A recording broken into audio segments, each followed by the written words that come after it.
Hérouvin, Daf, Kavzaïn Amoud Aleph, bonjour. Nous allons, Baruch Hashem, commencer le nouveau Pérec, Bekol Me'arvin. Donc, on va nous dire quel genre de nourriture on va utiliser, on va pouvoir utiliser pour faire un hérouv. Alors, un hérouv, en réalité, il y a plusieurs sortes d'hérouvin. Il y a le hérouv Chatzerot. C'est pour une cour dans laquelle il y a plusieurs maisons. Si on veut pouvoir porter dans la cour, il faut s'associer et mettre le hérouv dans une des maisons. Après, il y a le Shitoufé Mavuot. On a une impasse ou alors une ruelle. Il y a plusieurs cours. Donc, on va s'associer et on va mettre dans une des cours. Et il y a Hérouvé Troumine dont on n'a pas encore beaucoup parlé, ou peut-être pas du tout. C'est le Hérouvé Troumine, c'est quelqu'un qui voudrait, normalement chacun a le droit de faire 2000 amot, donc 860 mètres, ou 1000 mètres, c'est une marloquette, environ 1 kilomètre de chaque côté de sa maison, des 4 côtés. Maintenant, s'il veut aller plus loin, alors il va être obligé de déplacer son habitation. Alors, disons qu'il a envie d'aller à 2000 amot, à 4000 amot de chez lui. Eh bien, à 2000 amot de chez lui, il peut mettre un hérouf, c'est-à-dire de la nourriture. Il considère que là-bas, c'est l'endroit où il va passer le Shabbat. Il n'est pas obligé, hein, mais c'est son endroit, c'est l'endroit qui est fixé pour son Shabbat. Eh bien, à ce moment-là, puisque normalement, quand il y a de la nourriture, donc on va manger là-bas. Et à ce moment-là, il pourra aller encore 2000 amot de chaque côté. Il ne pourra pas aller 2000 amot derrière lui, mais il pourra aller 2000 amot de chaque côté du nouvel endroit, du nouveau hérouf, de l'endroit où il a défini sa résidence pour Shabbat. Alors, et comme Mervin Mishtatfim, avec tout on peut faire hérouf, dans hérouf Chatzerot et hérouf Troumine, Mishtatfim, Shitoufé Mavuot, Chos Minamaim ou Minamelar, sauf l'eau et le sel. Pourquoi? Parce que l'eau et le sel, ça ne nourrit pas. Il faut que ça soit mazon, il faut que ça soit quelque chose qui nourrit. Et on peut tout acheter avec le kesef maaser. Qu'est-ce que c'est le maaser? C'est le maaser sheni. Donc, lorsqu'on a une récolte, d'abord on prend la trouma qu'on donne au Kohen. Ensuite, on prend maaser rishon qu'on donne au Lévi. Ensuite, on prend maaser, un deuxième maaser. Alors, la première année, deuxième année, quatrième année, cinquième année après la Shemitah, c'est maaser sheni. C'est le deuxième maaser qu'on va apporter à Yerushalayim et qu'on va manger à Yerushalayim. Et la troisième année, la sixième année, c'est Maaser Ani. Alors revenons au Maaser Sheni. Le Maaser Sheni, si on ne veut pas l'apporter au Yerushalayim parce que c'est trop lourd ou c'est compliqué, alors on peut le racheter sur de l'argent à son prix réel. Et cet argent, on va l'utiliser à Yerushalayim. La Torah nous dit, Bechol asher taveh nafshecha, tu peux acheter ce que tu veux, mais après on va voir aussi qu'il y a des exceptions. Il faut que ce soit de la nourriture. Donc ça, kesef maaser. Troisième chose, anoder min amazon, mutar bemelach umaim. Quelqu'un qui a fait un éder de ne pas manger aujourd'hui, par exemple, et il aura le droit de boire de boire de l'eau et du sel, manger du sel, parce que ça ne s'appelle pas de nourriture. Mervin la nazir beyain. Maintenant, on nous apprend un chidouche. C'est qu'un nazir n'a pas le droit de boire du vin. Eh bien, on peut quand même lui faire un hérouf. Alors, il vaut mieux que lui ne le fasse pas, parce qu'il ne faut pas qu'il touche, il s'approche du vin, parce qu'il risque de le boire. Mais on lui fait hérouf, on lui passe un hérouf, là où il veut. Biyaïn, ou les Israël Vetrouma. Ou alors la même chose pour un Israël, un Kohen, il pourrait lui placer, l'Israël aussi, mais il vaut mieux pas qu'il touche la Trouma et qu'il risque de la manger. Donc l'Israël Vetrouma. Alors, bien sûr qu'il y a une question, c'est que le Nazir ne peut pas boire le vin, et l'Israël, à quoi ça sert de lui mettre? Il ne pourrait pas le manger. Or, on sait très bien que le héros, il faut qu'on puisse le manger. On n'est pas obligé d'y aller, mais il faudrait qu'on puisse, si on avait envie, le manger. Ça, c'est la condition, la première condition. Ça, on va encore beaucoup le voir dans Hérouvin. Donc, Mervin Nanazir, alors pourquoi est-ce qu'on a le droit? Alors, Rachid nous dit, parce que n'importe qui pourrait le manger, à part lui. N'importe qui pourrait le manger. Donc, c'est une appellation, ça s'appelle de la nourriture. Alors dans un autre endroit, il veut dire autre chose. Il veut dire, Rashi, c'est qu'on peut toujours racheter le Maaser Sheni. On pourrait racheter, qu'est-ce que je dis le Maaser Sheni? Nazir. Il pourrait, non. Et Nazir, il pourrait éventuellement enlever, aller chez un rave et demander de lui enlever sa Nazirout. Et le Israël, il pourrait reprendre la trouma et la mélanger avec tout le reste et refaire trouma avec autre chose. Et donc ça, il aurait le droit de le manger. Sumchus omer bechulin. Sumchus n'est pas d'accord, lui dit seulement avec du chulin. Seulement avec quelque chose qu'on peut manger, que l'Israël peut manger. Ah, et le vin pour le Nazir, il ne parle pas ici, on verra dans la Gemara. Mais la Kohen, bébé apras. Maintenant, un Kohen, on veut lui mettre son hérouf dans un endroit bet apras. Qu'est-ce que c'est que bet apras? Alors, traduction pras, ça veut dire qu'il y a des morceaux. Ici, il s'agit d'un champ dans lequel il y avait un kéver, il y avait une tombe, et on l'a labouré. Alors, on ne sait pas si la charrue est allée assez profonde pour casser des morceaux d'eau et les faire remonter à la surface. Et c'est ce qu'on appelle pras, hein, des morceaux. Alors, qu'est-ce qu'on fait? Eh bien, c'est safek. Donc, pour pas qu'on ait des problèmes, donc le Kohen, il rentre pas là-bas. Maintenant, s'il est obligé de rentrer là-bas, il peut, en regardant bien et en soufflant devant lui, pour être sûr que s'il y avait des tout petits os, il s'en irait. Donc, il peut quand même rentrer. Alors, donc, on a le droit, Kohen bebet apras. Rabbi Omer, afilou bebet akvarot. Ben akvarot. Rabbi dit, même entre les tombes, on pourrait placer au Kohen son hérouf. Pourquoi? Mais il n'a pas le droit de rentrer au Betakvarot. C'est évident, la Torah lui interdit de rentrer dans un Betakvarot au Kohen. Et la réponse, c'est que il pourrait rentrer d'une manière différente. Regardez la suite, on tourne la page. Les Shiachol Achutz. Il pourrait faire une interférence entre lui et le Kever et les Kvarot. Et à ce moment-là, il aurait le droit de rentrer. Comment il fait? Il prend une charrette qui fait plus que 40 CA, donc ça s'appelle un domaine en soi-même. Il rentre dedans, et à ce moment-là, il peut aller.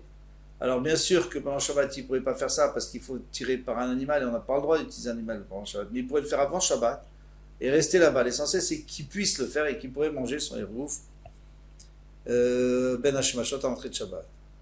Il peut aller manger en faisant une interférence grâce à la charrette. Alors, Gemara. Rabbi Yochanan vient nous dire ici un principe. On ne peut pas apprendre des klalotes. Klalote, ça veut dire un col, une règle générale. Chaque fois qu'on dit akol mutar ou akol, eh bien on peut pas apprendre ce qu'on veut dire qu'on ne peut pas apprendre, c'est que c'est pas sûr que c'est tout. Il y a des exceptions. Et même dans un endroit où il y aurait écrit sauf, alors on pourrait dire comme chez nous par exemple, on peut faire le hérouf avec tout sauf avec de l'eau et du sel et de l'eau. Eh bien, même dans ce cas-là, c'est possible qu'il y ait d'autres choses qui sont exclues. Le Gemara dit Miklal delava chakaim, mais certainement qu'il ne parlait pas sur notre Mishnah. Pourquoi? Parce que s'il parlait pour notre Mishnah, il aurait dit tout simplement, eh bien, Amar Yochanan, en le medim la klalot bimakom shenemar bochutz. Après il dit afilou bimakom shenemar bochutz, c'est-à-dire qu'il parlait d'un autre endroit et il veut rajouter plusieurs endroits. Alors, sur quoi il s'applique? Sur quoi il se rapporte quand il dit tout sauf, eh bien, tout sauf une chose, mais en fait, il peut y avoir plusieurs choses et qu'on ne les a pas mis dedans. À Tamkaye, c'est sur un endroit là-bas, Kol, mitzvah tassé shazman grama. Toute mitzvah tassé, c'est-à-dire toute mitzvah positive, shazman grama qui dépend du temps, comme par exemple la soukha, le lulaf. Eh bien, Nashim Chayavim, les hommes ont l'obligation de faire Venashim Pturot et les femmes sont exemptées. Mais chez Loazman Grama, mais si ça ne dépend pas du temps, soit les femmes, soit les hommes, Chayavim, ils doivent le faire. Veklala, Hu, c'est un klal, que tout ce qui est mitzvah tassé qui dépend du temps, les femmes sont Pturot. Et pourtant, Aré Matzah, on voit bien que la Matzah, les femmes ont obligation de le manger, pourtant, ça dépend du temps. C'est que le premier soir de Pessah, où il y a une mitzvah de manger de la matzah. Alors nous, on sait que les femmes ont une mitzvah de la manger parce qu'il y a écrit, et les femmes, il y a écrit, vous ne mangerez pas du chametz, mais vous mangerez de la matzah. Donc la femme aussi, elle interdit de manger du chametz pendant Pessah, donc elle a l'obligation de manger de la matzah. Donc vous voyez qu'il y a déjà une exception, et pourtant on ne l'a pas mise là-bas dans la Mishnah. Simcha, la simcha, c'est l'obligation d'être joyeux, de se réjouir pendant les fêtes. Alors l'homme se réjouit avec de la viande et du vin, la femme avec des habits. et des beaux habits, et les enfants aussi, avec des bijoux. Donc, nous, on sait que la femme, elle a aussi l'obligation d'une zivra, bien que c'est quelque chose qui dépend du temps. Parce qu'il écrit Samarta bechagecha ata mincha ubitecha, et ta fille. Donc, les femmes, elles font partie. Ve'akel, et de se réunir avec le roi. Donc, le roi réunissait tout le peuple. C'est écrit Mefourash, les hommes, les femmes, les enfants, à Sukkot, après la Shemitah. Et il leur disait toute la paracha de Hakel. Et on voit que les femmes sont obligées d'aller. Mitzvot aseh jazman gramaou, potentiel mitzvot aseh, qui dépend du temps. Venashim chayavot. Donc qu'est-ce qu'on voit d'ici? On apprend d'ici que le klal, il veut rien dire. C'est une règle générale, mais il y a toujours des exceptions. On n'est pas obligé de mettre les exceptions. Parfois on ne les met pas, ou alors on met une seule partie, mais il faut savoir qu'il y en a d'autres. Et chol mitzvot aseh shelo azman grama. Maintenant, la fin de la Mishnah, qu'est-ce qu'on nous dit? Que toute mitzvot aseh, mitzvot positive qui ne dépend pas du temps, nashim chayavot, les femmes sont obligées. Alors, a priori, c'est une règle générale? Non. Encore une fois, c'est pas une règle générale. Vous allez voir. Des exceptions. Alors, Talmud Torah. On voit bien que le Talmud Torah, la femme n'est pas obligée d'étudier la Torah. Parce qu'il écrit le matin, au Tam, donc vous apprendrez à vos enfants, à vos garçons. Piria Verivia, donc d'avoir des enfants. La femme n'a pas d'obligation, c'est le mari qui a l'obligation. Pourquoi? Parce qu'il y a écrit Pérou, Revu, Vekivchouet. Vous allez vous multiplier, vous allez conquérir la terre. Or, les femmes ne conquistent. C'est pas l'habitude des femmes d'aller à la guerre et de conquérir une terre. Donc les femmes sont plutôt de Piraveriva. Pidionaben, racheter le premier-né. Alors, le premier-né, c'est un garçon, c'est sûr. Donc les filles n'ont pas ça s'appelle pas les premiers-nés, elles n'ont pas une obligation, on n'a pas d'obligation de les racheter. Et comme il est écrit Tifde, tu rachèteras ton premier-né, et on peut dire aussi Tipadé, c'est-à-dire que c'est le premier qui doit se racheter si le père ne l'a pas fait. Donc qu'est-ce qu'on voit? On voit que la personne qui doit être rachetée peut racheter. Or la femme qui ne doit pas être rachetée, donc elle ne peut pas racheter. Et là, Marav Yochanan, elle me dit la klalot. C'est pour ça que Rav Yochanan lui dit qu'on ne peut pas apprendre des klalotes, une règle générale. C'est-à-dire on ne peut pas être sûr qu'une règle générale, c'est dans tous les cas, il y aura certainement des exceptions. Même s'il y a écrit chutz, même s'il y a écrit sauf, même si on a mis une exception ou deux exceptions, et d'où on apprend ça?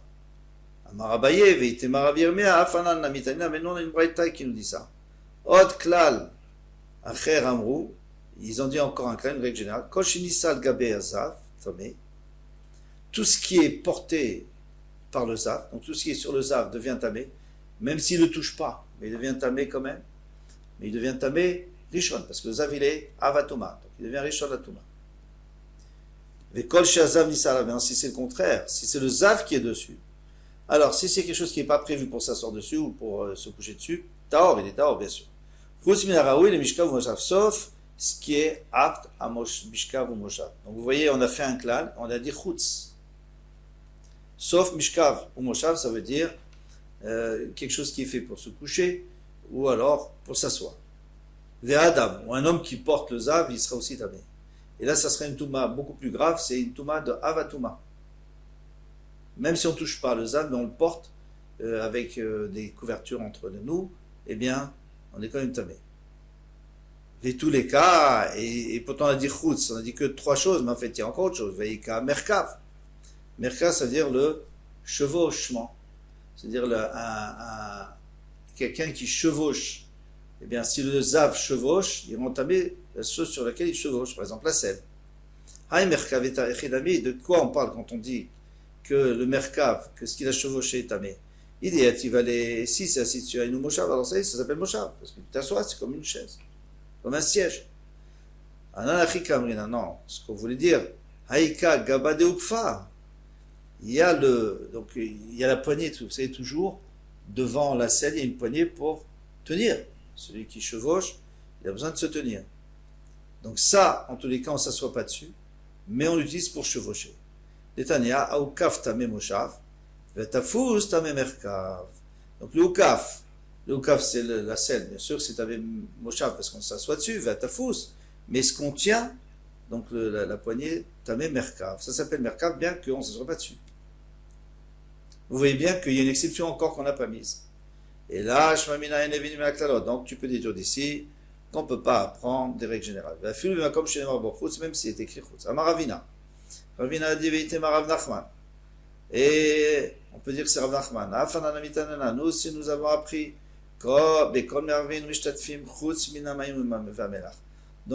avec tout on peut faire Eruvin ou Shitufin, sauf l'eau, le sel et l'eau. Et tous les cas, est-ce qu'il n'y a pas autre chose? Bien sûr qu'il y a autre chose. Alors vous voyez très bien qu'on ne peut pas prendre une règle générale, même si on a mis une exception, on a mis deux exceptions, mais il y en a encore deux. Veika, Kmiin ou patriote. Et pourtant il y a des Kmiin, donc des truffes ou patriotes, et des champignons, et là je m'amène va filmer comme chez Neymar Bochos. Donc tu peux dire ici qu'on ne peut pas prendre une règle générale, même si c'est écrit sauf. Et voilà, maintenant on continue. Akon Ikar Bekesef Maaser, etc. On a dit Srutz, le sel et l'eau. Donc avec le Maaser Sheni, à Yerushalayim, donc on a vendu, on a racheté nos fruits, on les a mangés en dehors à la maison, et l'argent on l'amène à Yerushalayim, on l'apporte à Yerushalayim, et avec ça on va acheter de la nourriture. Alors Rabbi Eliezer, Rabbi Yosef, Chad Matnea Eruv, Chad Matnea Maaser. Il y avait Rabbi Yosef, Rabbi Eliezer, Rabbi Yosef, il y en a un qui dit que ce que je vous apprends tout de suite, il y en a un qui le disait sur Eruv, et il y en a un qui le disait sur le Maaser. Chad Matnea Eruv, il y en a un qui a enseigné sur le Eruv. Qu'est-ce qu'on avait dit le Eruv? Sauf l'eau et le sel. Loshna Elamaim Bifnatzmo. Il dit ça c'est seulement si c'est de l'eau seule, ou Melar Bifnatzmo, ou du sel seul. L'Yen Mervin, on ne peut pas faire Eruv avec. Aval Maïm ou Melar Bervin. Mais si c'est de l'eau salée, on peut être Mervev. Pourquoi? Parce qu'on peut toujours tremper son pain dedans, dans l'eau salée.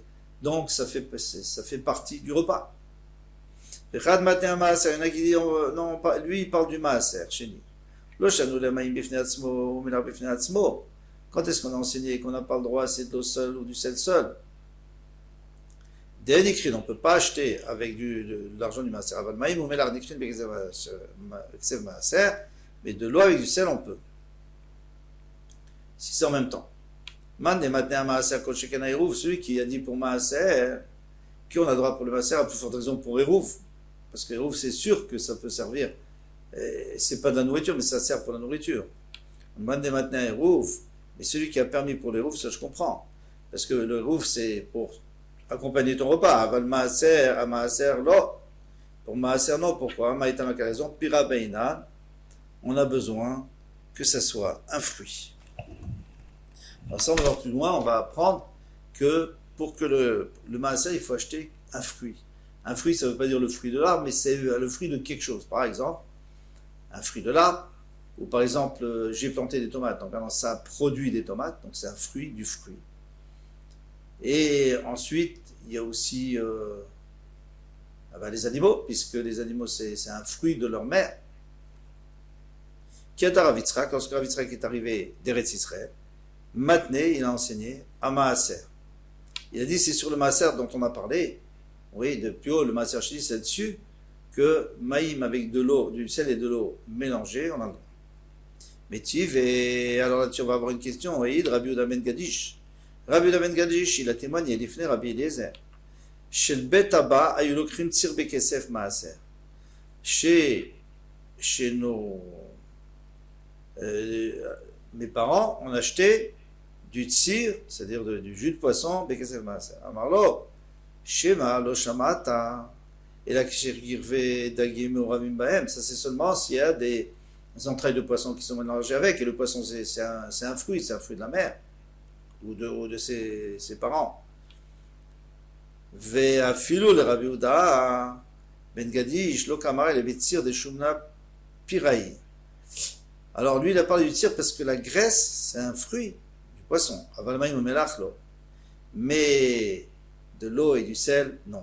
Donc vous voyez que c'est pas évident que de l'eau et du sel mélangés, on puisse acheter quelque chose avec. Donc c'est une question. On laisse la réponse pour demain. Kol Touv.